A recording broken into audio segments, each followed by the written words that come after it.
মাননীয় স্পিকার, আপনাকে ধন্যবাদ এবং মরহুমা দিলার হাফিজের জন্য আমরা দোয়া করি, আল্লাহ তাআলা তাকে জান্নাতুল ফেরদাউস নসিব করুন।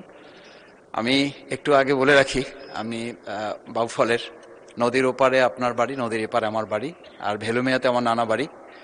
আমি কৃষি বিষয়ে পরবর্তীতে একটি প্রশ্ন করার সুযোগ আগাম একটু চেয়ে রাখছি, যদি সুযোগ পাই আমি কৃতজ্ঞ থাকবো আপনার প্রতি। এখন একটু বিষয়, সেটা হচ্ছে যে আমাদের ঢাকা থেকে আমরা দক্ষিণ অঞ্চলে যারা আছি, সেতু হওয়ার পরে ওখানে যে ভাঙা পর্যন্ত রাস্তা, সেই রাস্তার পরে 4 লেন না হওয়ার কারণে গাড়ির চাপ এত বেশি, সেই কারণে বরিশাল পর্যন্ত এখন বিমান আছে।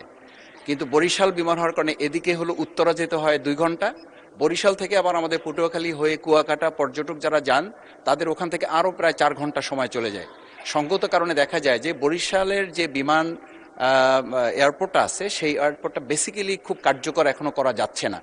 এবং আমরা যারা ওখানে জনপ্রতিনিধি হিসাবে ছোটখাটো কাজ করি, আমাদের যাওয়া আসা এখন রীতিমতো, ঢাকায় আসলে এলাকায় যাওয়া যাচ্ছে না, এলাকায় আসলে ঢাকায় আসাটা আমাদের জন্য কঠিন হয়ে যাচ্ছে। আমি মাননীয় মন্ত্রীর কাছে একটু জানতে চাই যে আমাদের বরিশাল রেখে পটুয়াখালীতে যদি একটা এয়ারপোর্ট করা যায়, অথবা বরিশালের এয়ারপোর্টকে কার্যকর করার স্বার্থে যদি পটুয়াখালীতে দেওয়া যায়, সেটা আরও অর্থপূর্ণ এবং আমাদের দক্ষিণ অঞ্চলের আগামী দিনের যে অপার সম্ভাবনা আছে সেটাকে কাজে লাগাবার ক্ষেত্রে এয়ারপোর্টটা খুবই গুরুত্বপূর্ণ হয়েছে। সেটার ব্যাপারে কোনো কার্যকর পদক্ষেপ নেবেন কিনা? ধন্যবাদ মাননীয় স্পিকার।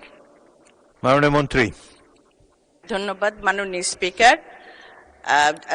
পটুয়াখালী বরিশালেরটা আছে, আপনি যে পটুয়াখালীর কথা বলছেন, এটা কিন্তু আমাদের এখন কিছু বলা যাবে না, কারণ আমাদের পর্যালোচনা করতে হবে, দেখতে হবে ওইটা কতটুকু ভায়াবল হবে, সেটা বিচার বিবেচনা করে আমরা ভবিষ্যতে সিদ্ধান্ত নিব।